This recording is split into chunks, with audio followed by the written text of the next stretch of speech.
Okay, hi. I'm David Dewhurst. I come to you from a faraway land from the Defense Advanced Research Projects Agency. So for those of you who are not familiar, this is the United States government Department of Defense's sort of premier research and development agency.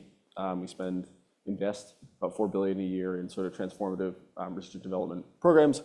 There are approximately 100 program managers, people such as myself that manage roughly 250 research programs across sort of any area of any type of science and engineering that you can imagine that we might think has relevance to the Department of Defense. We invest in very high risk, potentially very high reward research. Venture capital won't invest in. Other government labs don't have the incentive to invest in.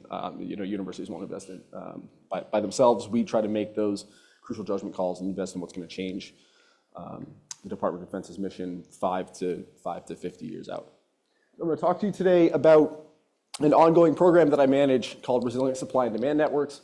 DARPA works like this. Somebody has an idea. This program actually, it wasn't my idea, it was somebody else's idea. I inherited it and changed some aspects of the program. There's sort of an internal phase. Some of you in this room may have participated in this in the past. Some sort of BAA comes out. You propose to it, and various, very, very high-performing teams work on it. So the work I'm presenting today, I'm not going to take credit for it. This is essentially the work product of 3 different teams. 26 Technologies, Uncharted Software from here in Toronto, and a division of Raytheon. So the concept is about the following. Can we stress test supply and demand networks? So we're going to call them supply and demand networks instead of supply chains. I'll say supply chains in these slides, but we're all geeks in the room, so we can say supply and demand networks, emphasizing the key role that demand plays in pulling material through supply chains, right? We're interested in resilience. We're interested in what happens when supply chains break. Can they not only bounce back to what they were before, can they in some way become better, more robust to stresses that could occur in the future? I don't need to read this to you. You know that supply chains are under global stress. It didn't stop when COVID was over. We learned a bunch of lessons from COVID. That doesn't mean we learned the right lessons. That doesn't mean we are implementing optimal policies today. The objective of the program, right? Avoid surprise. DARPA's mission is to avoid and from time to time create strategic surprise. So DARPA was formed after Sputnik happened. We were relatively unhappy about that in the United States. We resolved to never let that happen to us again, ergo DARPA.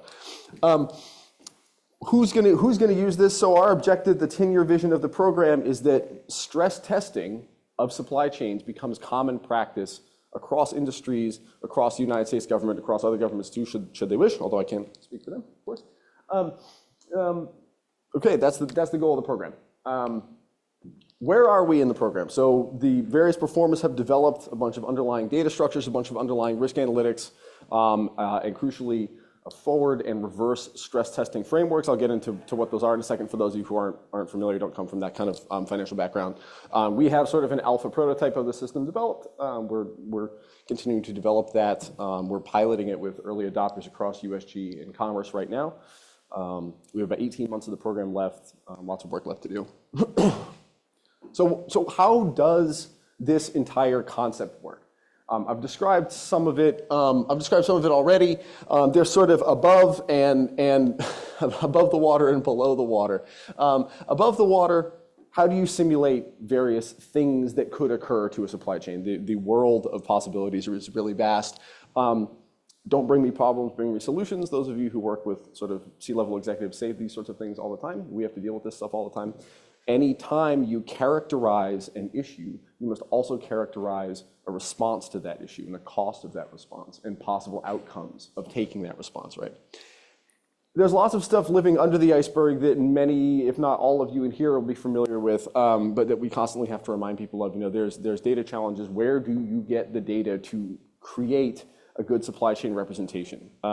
This is in some ways easier than it might seem. There are many, many data vendors out there. The US government, of course, has access to various sources of data that aren't publicly available. There's also a lot of challenges associated with that because most data is of horrendously poor quality.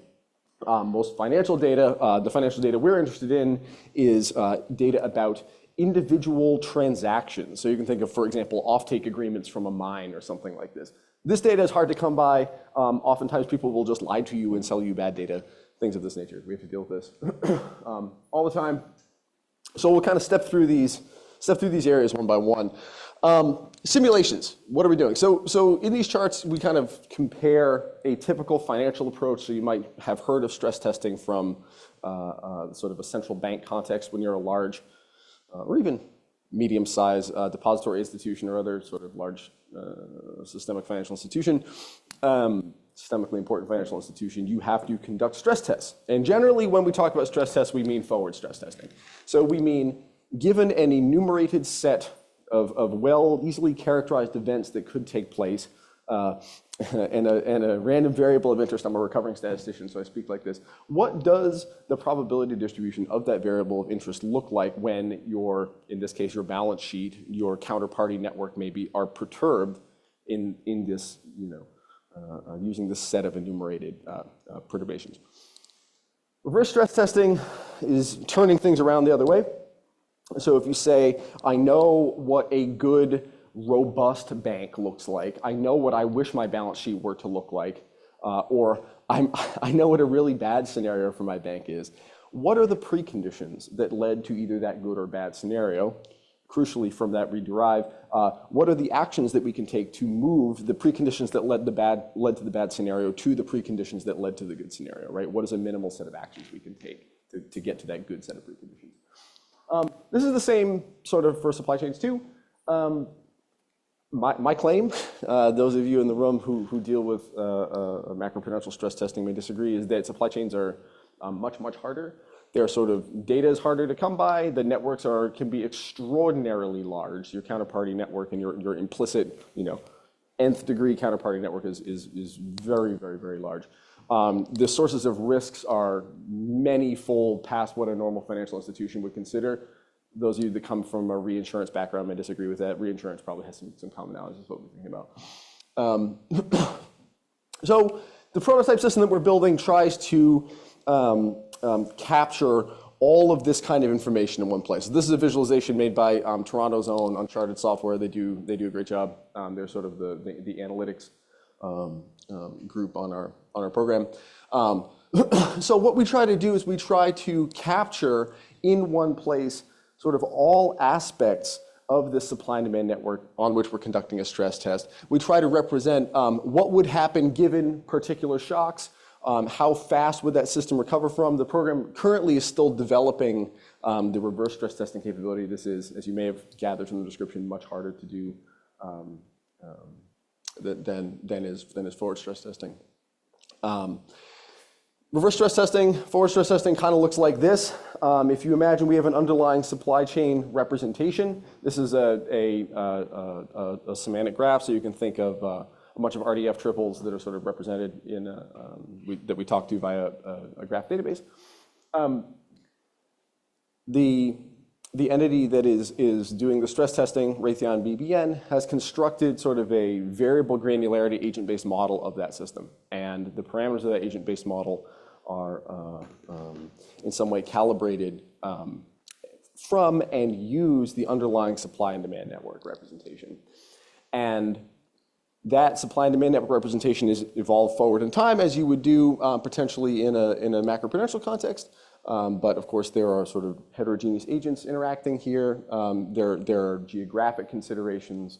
There are contractual considerations, all of which are simulated. And we observe sort of the start and end state of that particular supply and demand network.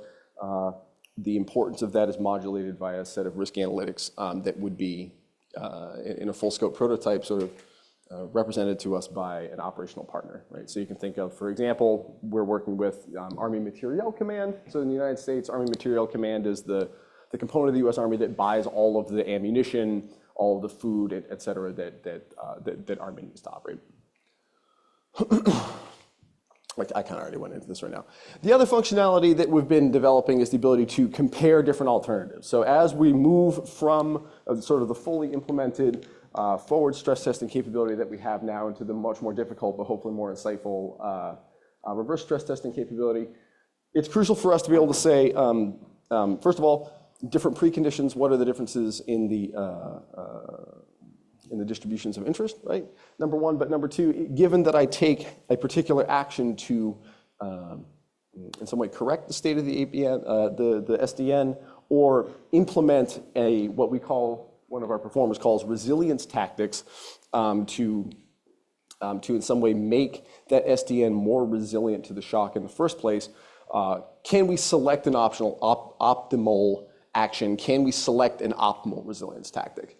And the answer is yes. For now, a crucial shortcoming of what we've done so far is that this presupposes a finite set of actions that we can take to increase resilience, or resilience tactics that we can implement before a perturbation affects our supply network. Ideally, what you'd want to be able to do is derive what one of those optimal actions or resilience tactics are. We haven't gotten there yet in the program. So there's a whole bunch of stuff here. We'll share. We're happy to share the slides afterwards. I'm going to provide some color. I think something that should be sort of hopefully obvious to most in the room, but maybe isn't, is that there's a huge number of shared dependencies that are almost entirely hidden to most participants in a supply and demand network, right? So if you move one or two steps backward from the sort of commodity of interest that you're looking at, and by steps I mean layers of financial contracts backward from that, you can just see tremendous overlapping and sort of choke points in the supply and demand network, much as you maybe would see in a financial network, a bunch of resilience tactics. So let's get into some of the challenges that we're facing, ways in which we would love to engage with the community, ways in which we would be happy to speak with pretty much anybody here about. So number one is challenges with data. So as I said before, I was going to say alluded to, but I didn't allude. As I said before, one of the major issues here is that there's a peculiar challenge of being able to identify data for any one particular component of a supply chain that you're interested in. But if you say to yourself, I want a low marginal cost, scalable way of finding data that addresses something generic. So for example, addresses initial offtake agreements of cobalt from every single cobalt producing facility in the world. That's extraordinarily difficult to find. And of course, it can be acquired, but the marginal cost of acquiring are very, very high. How do we reduce the marginal cost of collecting that type of data? It's really, really difficult. We're not anywhere close to being there today. Today, we're fusing a whole bunch of commercial, open source, and government data. We still don't have the coverage that we want. The networks that we're building are not bad. We sort of follow that process here on the left. But it could be much better, and a crucial challenge that we see and that we'd love to hear input from anybody about is, again, low marginal cost ways of collecting precisely specified, but not necessarily data for which there's not necessarily a high demand. So that's a huge area of interest for us. Network size statistics, not all that interesting. Systemic risk, yeah. So another challenge that we're really facing here is what is sort of not even the best, what is a workable way to, in a concise manner, simulate and understand systemic risk in a supply and demand network? There's essentially every kind of risk you can imagine that would affect a large financial institution. You have all of those same types of risks, and then you have many more layered on top of that. Many of those dealing with physical issues, logistics network issues. Again, reinsurers may have a similar set of concerns in general. We currently, as I said, our ABM simulation performers using agent-based models to run forward simulations. Currently, what they're working on doing is amortizing that computation to be able to run it backwards. So you can think if folks in the room are familiar with concepts of like inference compilation, right? Things like this. Learning a black box reverse model to sort of pull out the preconditions from what would have been the preconditions in that forward simulation. Is that the best way to do this? I'm not sure. We're not sure. We'd be really open to further collaboration on that note. Any concepts you have around there would love to hear about them. So what's the point of the program? I already went into the point of the program. resilience as opposed to pure risk calculations is incredibly important to the Department of Defense. You know, in my judgment, should be incredibly important to like most global organizations, right? So if we're thinking about, we will fundamentally not be able to predict all of the preconditions that could lead to a bad outcome, right? We all know this. The idea behind a framework like this is to engage our ability to plan, engage our ability to think about how to design so that we are robust to almost anything. Right now, this is simply not done, and to the extent that it is done, it's done in sort of a very manual way. You know, we hope to change this in the Department of Defense. We hope to change this across industry. Very, very happy to collaborate on you know, research aspects of this, on commercialization aspects of this. So if your organization is interested in talking to us and seeing what we've developed so far, we'd be happy to discuss on that front.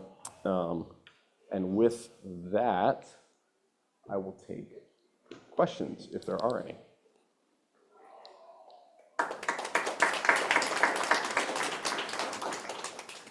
Thank you very much. Are there any questions from the audience? Yeah. I was curious to hear a bit more about your view on resilience. If you can.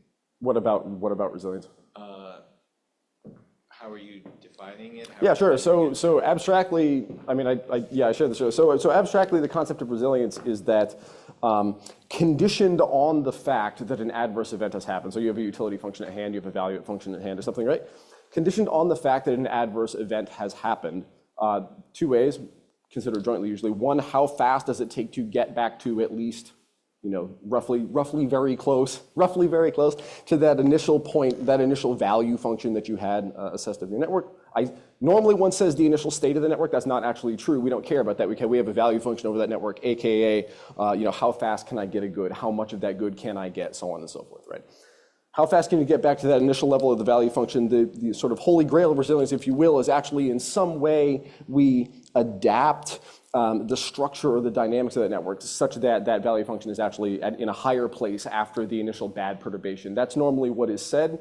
I think that's maybe a little bit silly. I think that's a little bit aspirational most of the time. But yeah. So that's an abstract definition. Example. Trying to think of non-DoD examples. You know, you need copper to use. Let's just go with copper. Sheet copper. You need sheet copper to build all kinds of stuff.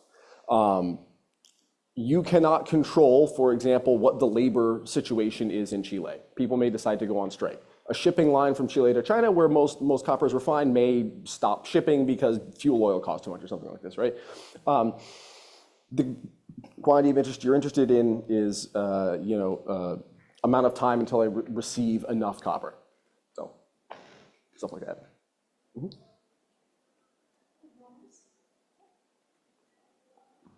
I saw a lot of copper in your slides. Yeah. Are you mainly interested in basic materials that are traded in the market, or when you say supply chain, is it also finished products? Yeah, that's a great question. So thank you for that, and I should have clarified that earlier. So how long of an answer do you want? No, I'm just kidding.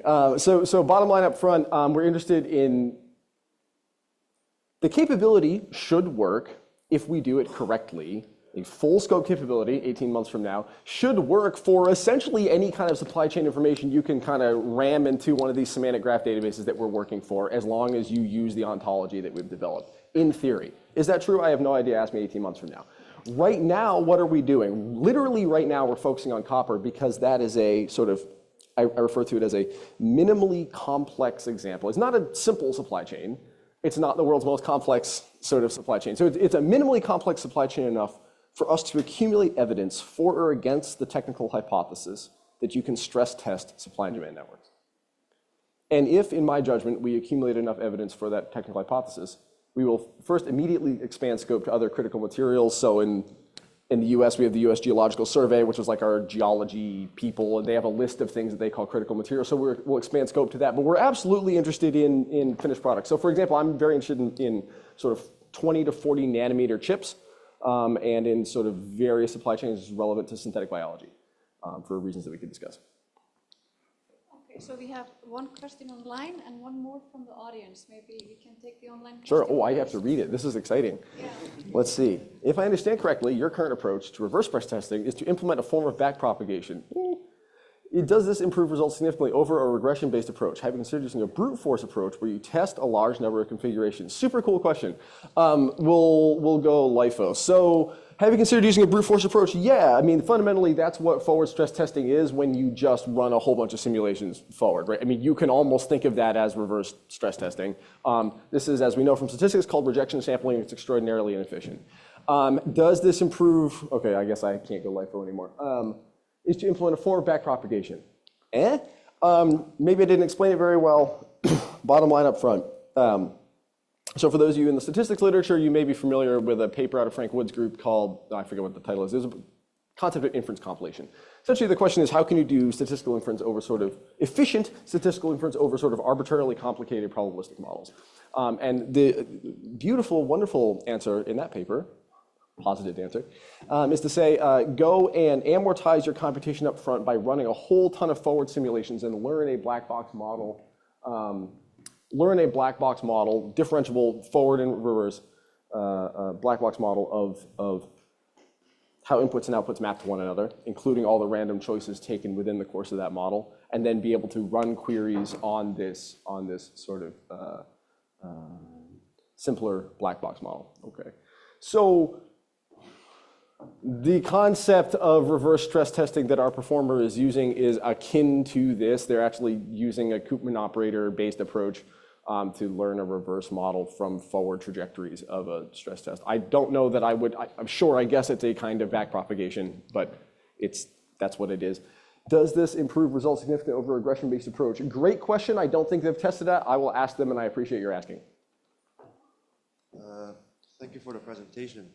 So like, supply chain data, like at least the one that I used to deal with, is mainly public companies, and some companies deal with privates and like several layers down. So Yeah. shares the same sort of like Yeah. commodities, like a ship from different overseas that Nope. has impact of different specific events, like tariffs from countries to countries may not be domestic, but like foreign policies, different tax rates, like Yep. weather data, like that can destroy the whole kind of like industry, like rainfall, tornadoes. Like how much of your Yep. back test Right. accounts for all those like Right. events? Or Yep. like So I mean, you're spot on, right? I mean, so look, number one, we're way past data just about public companies and such, right? So we have data on lots and lots and lots of private companies, and indeed you can buy commercially. So The Economist, right? So there's public data, which means you can buy the data, and there's private data, which means you can't buy the data. So we use both types on the program. There's also government data, which we use as well, right?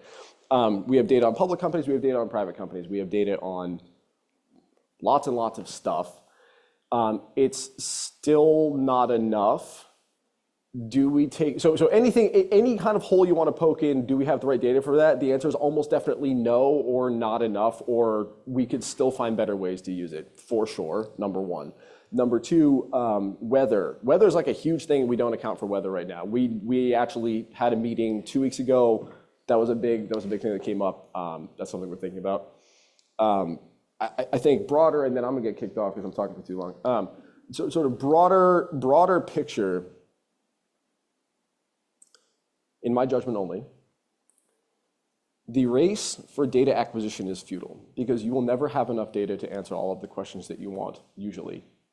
Okay, this is a normative statement. In complex operational problems that we care about, and by we, I mean Department of Defense or like very large financial institutions, especially those dealing with illiquid capital assets, so mines, ports, things like this, you will never have enough data.